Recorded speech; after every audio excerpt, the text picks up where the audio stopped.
तो देखो ये अपने पास बीएड प्रथम वर्ष के लिए, ठीक है, विद्यालय अनुभव कार्यक्रम इंटर्नशिप की जो फाइल बनती है ये फिजिक्स के लिए है, ठीक है। तो फिजिक्स में हम जैसे ही इसको खोलेंगे तो यहाँ पर लिखेगा संकेतिका। तो इसमें हमें प्रकरण मतलब यहाँ पर इसमें 14 वो दे रखे हैं, दैनिक पाठ योजना ऐसी इस प्रकार से पाठ योजना, दैनिक पाठ योजना लगा, इसमें पाठ योजना दे रखी है, ठीक है।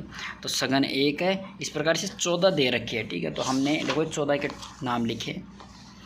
ये भौतिक विज्ञान अपने पास सब्जेक्ट, ये कक्षा लिख दी हमने, 7th को पढ़ाया हमने, और ये डेट लिख दी इंटर्नशिप कब से स्टार्ट हुई है और ये कब तक है ना। तो उस पीरियड के दौरान आपने कौन कौन से टॉपिक कब कब पढ़ाए, ठीक है।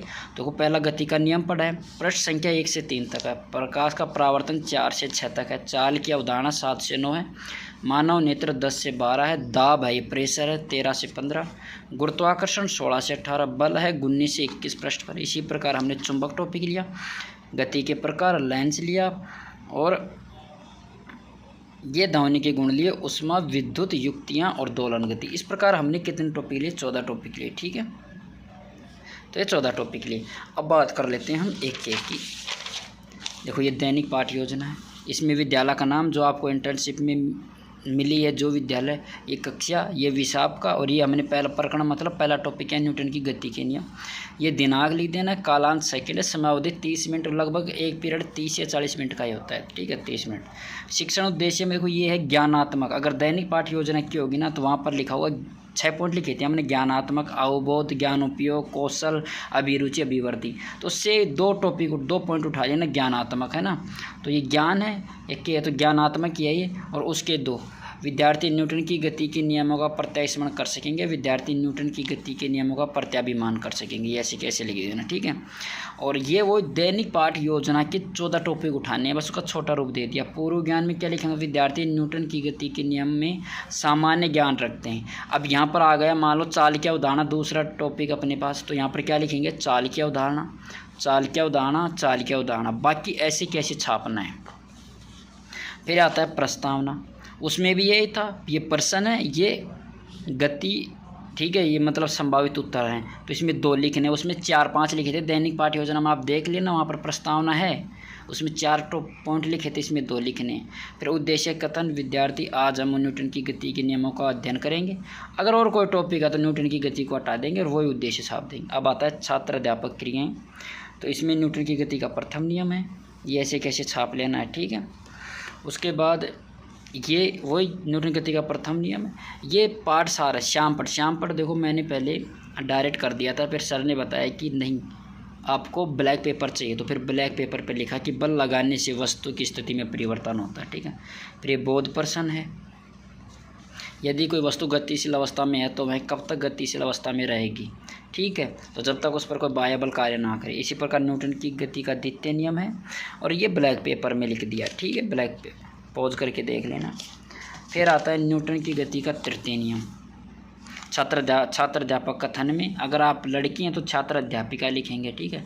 फिर ये छात्र के लिए श्याम प्रसार, अगर आपको ये भी ब्लैक पेपर में लिखना है तो लिख देना, वरना इसको छोड़ देना, ठीक है, 2-3 ही लिखना है सिर्फ ब्लैक पेपर में।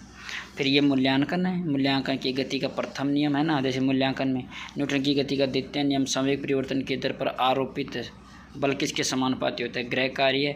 इसको भी ब्लैक पेपर से आप लिख सकते हो, गृह कार्य को, गति के द्वितीय नियम का विलयन कीजिए। और सुझाव में आपने कहते हैं श्यामपट कार्य में सुधार और कक्षा अनुशासित है, ठीक है, ओके। और फिर यहाँ पर ये आप जब इंटर्नशिप कंप्लीट हो जाएगी तो ये कॉपी पे साइन कराना उस वहाँ के टीचर की, जिस स्कूल से आपने इंटर्नशिप की, ठीक है। तो ऐसे ही अब देख लो, दूसरा है पाठ योजना प्रकाश का परावर्तन। अब मैं सिर्फ आपको दिखाऊंगा, आपको बताऊंगा नहीं, पॉज कर करके देख लेना। वही ज्ञानात्मक, आप 2-2 पॉइंट भी लिख सकते हैं, अवबोध भी लिख सकते हैं, ठीक है। तो ये पॉज करके देख लो आराम से, पूर्व ज्ञान तक पॉज करके देख लिया। उसके बाद ये है प्रस्तावना और उद्देश्य कथन, ये देख लो, हाँ इसमें साफ दिख रहा होगा, उद्देश्य कथन देख लिया। फिर छात्र अध्यापक कथन देख लो, देखो 4 ये पृष्ठ संख्या है, ठीक है, ओके। उसके बाद आप ये देख लो, बदल जाते हैं छात्र क्रियाएं, ठीक है। इस प्रकार ये अगर प्रकाश का दर्पण सतह से टकरा कर उसी माध्यम में लौटना परावर्तन कहलाता है। फिर ये परावर्तन के नियम पहुँच करके देख लो अच्छे से, ठीक है। उसके बाद ये देख लो, और फिर उसके बाद ये गृह कार्य और ये देख लो सुझाव और ये, ठीक है। अगली बात कर लेते हैं हम तीसरे की, चाल की अवधारणा लिया है हमने, ठीक है। ये देख लो ऐसे कैसे पॉज करके, उसके बाद ये देख लो, ठीक है। उसके बाद आप यहाँ तक देख लो पॉज करके अच्छे से, उसके बाद ये देख लो पॉज करके अच्छे से, उसके बाद ये देख लो,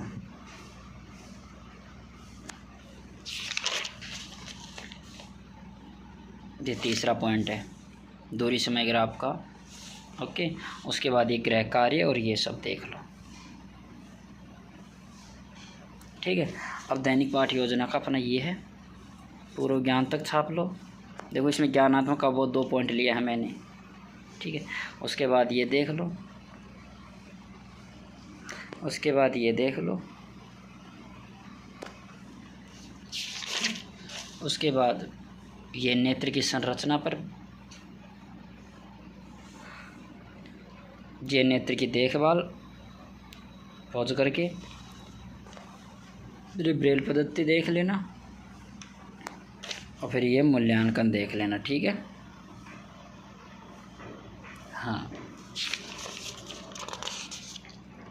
अगला प्रकरण है अपना सघन में दाब है, ठीक है। दाब प्रकरण ले लिया, 5वां है ये पूर्व ज्ञान तक पहुँच करके देख लो अच्छे से, ठीक है। उसके बाद ये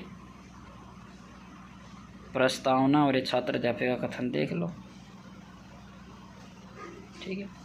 उसके बाद ये पहुँच करके देख लो, दाब का मात्रक न्यूटन प्रति वर्ग मीटर होता है, ठीक है, ये देख लिया। उसके बाद ये छात्र अध्यापक का कथन देख लो, ओके। हाँ, फिर ये बोध प्रश्न देख लो, फिर ये मूल्यांकन और ये कार्य देख लो,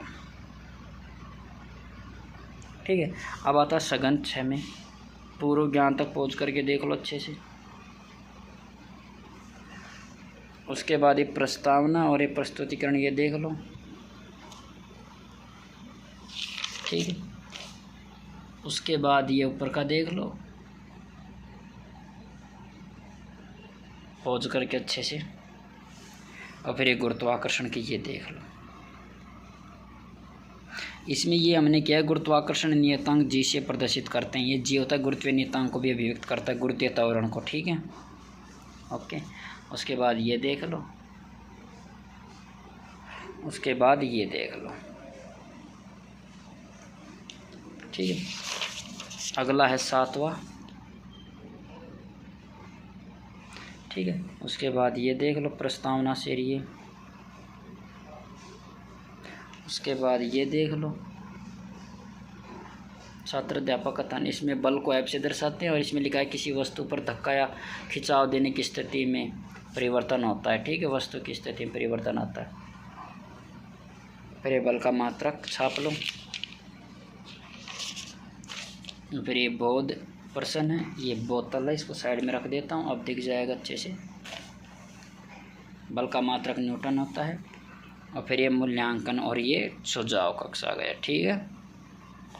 अगला देखो, वह पूर्व ज्ञान तक छाप लो। अगला पॉइंट है चुंबक, ठीक है। उसके बाद प्रस्तावना और ये, ठीक है। उसके बाद आता है ये लोहा निकेल आदि धातु चुंबकीय हैं, ठीक है। उसके बाद ये छाप लेना है बोध प्रश्न। आपको बोध प्रश्न के जस्ट नीचे है दिशा सूचक, ठीक है। और फिर ये छात्र अध्यापक कथन है।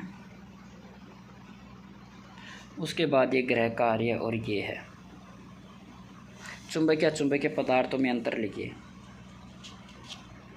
चुंबकीय अचुंबकीय मतलब होता है प्रतिचुंबकीय, ठीक है। ये 9वां प्रकरण है अपना। गति के प्रकार हैं, वो गति के नियम थे, ये गति के प्रकार बता रखा है, ठीक है, ओके। उसके बाद हमने ये छाप दिया प्रस्तावना और शिक्षण बिंदु। उसके बाद हमने ये देखा छात्र अध्यापक कथन में, पॉज करके अच्छे से देख लो। वृत्ताकार व आवर्त गति, और उसके बाद ये देख लो, इसमें है आवर्त गति के उदाहरण घड़ी का पेंडुलम, ठीक है, घड़ी का पेंडुलम का इधर चक्कर लगाना होता है, ठीक है। उसके बाद ये विकासात्मक प्रश्न, ठीक है। उसके बाद ये लिख लेना पॉज करके अच्छे से, फिर ये मूल्यांकन में ये छाप लेना। ओके, ये हस्ताक्षर खुद नहीं करने हैं, ये टीचर करके देगा आपको ही, ठीक है। हाँ, आप अपने इंटर्नशिप वाले स्कूल में जाना, फिर वो करके देंगे। ये 10वां है, इसमें लेंस टॉपिक लिया हमने। ओके, उसके बाद ये प्रस्तावना और ये है,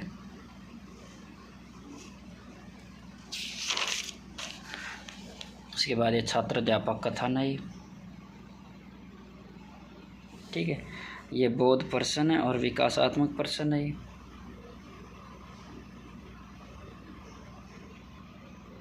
ठीक है। उसके बाद लेंसों के उपयोग हैं। देखो यहाँ ये जो लिखा था ना हमने, इसमें देखो किनारों पर पतला व बीच में मोटा होता है उत्तल लेंस, ठीक है, ये लिखा हुआ है। इसमें लिखा है लेंसों के अन्य भाग अपसारी और अभिसारी नाम, लेंसों के अन्य नाम है अपसारी और अभिसारी होता है, ठीक है। उत्तल लेंस क्या होता है? अभिसारी होता है, अवतल अपसारी होता है, ठीक है। ये कर दिया। ये 11वां प्रकरण है, ध्वनि की गुण लिया है हमने, ठीक है। ये प्रस्तावना तक छाप लो। उसके बाद ये ध्वनि के संचरण कण के कंपन के कारण होता है, ध्वनि का संचरण कंपन के कारण होता है, ठीक है। फिर ये पॉज करके ध्वनि के गुण लिख लो, ठीक है। उसके बाद ये विकासात्मक प्रश्न है, और फिर ये वही है चाल, ध्वनि की चाल कितनी होती है, आवर्ती किसे कहते हैं, ग्रह कार्य, ठीक है। उसके बाद दैनिक पाठ योजना का ये 12वां है। उसके बाद ये उष्मा का लिया है हमने, ये उष्मा लिया इस बार हमने, ठीक है। पॉज करके अच्छे से देख लेना, फिर ये देख लेना अच्छे से, देखो समझ में आ जाएगा। इतनी बुरी भी राइटिंग नहीं है। उसमें तागने वाली वस्तु ठंडी व ग्रहण करने वाली वस्तु गर्म हो जाती है, तो इतना बुरा भी नहीं है, लिखा है मैंने, थोड़ा जल्दी में ज़रूर लिखा था। उष्मा संचरण की विधियाँ, चालन, संवहन, विकिरण, ठीक है, ये अलग अलग विधियाँ हैं। जिसमें चालन विधि क्या कहलाती है, देखो चालन विधि कौन सी होती है, चालन विधि कहलाती है ठोसों में उष्मा का स्थानांतरण चालन विधि द्वारा होता है, जब उष्मा वस्तु के एक भाग से दूसरे सिरे की ओर संचारित होती है, तो ठीक है। तो विकिरण उष्मा के संचरण हेतु कोई माध्यम की आवश्यकता नहीं होती है। ये जो सूर्य से आने वाले प्रकाश के लिए हमें कौन से माध्यम, किसी माध्यम की आवश्यकता नहीं होती है, ठीक है। और ये कर लेना आप अच्छे से। उसके बाद ये 13 पॉइंट है, विद्युत युक्तियाँ, और यही हमने क्रिटिसिज्म और समालोचना में लिखा था ये, ठीक है, यही पॉइंट लिखा था हमने, क्योंकि उसमें एक करना होता है। उद्देश्य तक छाप लो, पॉज करके अच्छे से, दिख रहा होगा, ठीक है। उसके बाद ये छात्र अध्यापक कथन है। उसके बाद ये विद्युत सेल के बारे में सारी उत्पत्ति। विद्युत सेल वह युक्ति जो रासायनिक ऊर्जा को विद्युत ऊर्जा में परिवर्तित करती है, नहीं लिखा है लेकिन विद्युत रासायनिक ऊर्जा को विद्युत ऊर्जा में आगे समझ जाना परिवर्तित करती है, ठीक है। ये बहुत प्रश्न छापना है। आवेश कौन कौन से होते हैं, ऋणावेश, धनावेश होते हैं, सिर्फ नॉर्मल लिखना है।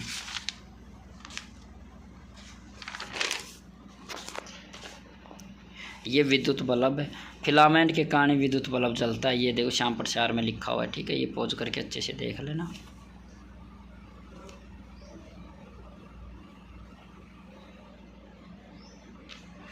ठीक है। उसके बाद ये है अपना मूल्यांकन गृह कार्य है, ओके। अब ये 14 है, दोलन गति है, 14वां पाठ योजना है, दोलन गति है, ये ज्ञानात्मक है। विद्यार्थी दोलन गति के बारे में सामान्य जानकारी रखते हैं, ठीक है। ये पूर्व ज्ञान तक। अब आता है पूर्व ज्ञान से प्रस्तावना, देख लो। दोलन की सामान्य जानकारी रखते हैं, ठीक है। अब प्रस्तावना देख लो ये, ओके। दोलन गति है जब कोई वस्तु किसी निश्चित बिंदु के इधर उधर गति करती है, ठीक है, दोलन करती है, निश्चित समय में बार बार अपनी गति की पुनरावृत्ति करती है, ठीक है।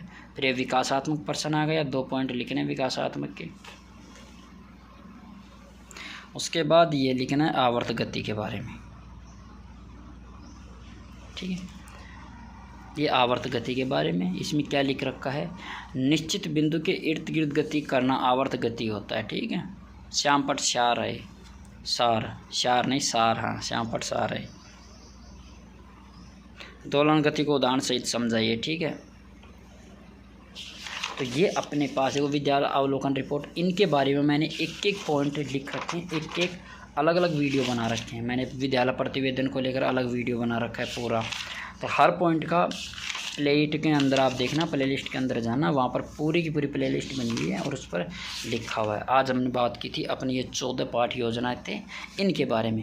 तो ये पूरा हो गया, पॉज करके अच्छे से देख लेना। और पूरी प्लेलिस्ट डाल रखी है मैंने, समालोचना माइक्रो की है, क्रिटिसिज्म की भी है, SUPW की भी है, सब की मैंने डायरी डाल रखी है, आप भर सकते हो, ठीक है। तो ये फिजिक्स को लेकर ही है, फर्स्ट ईयर को, ठीक है। तो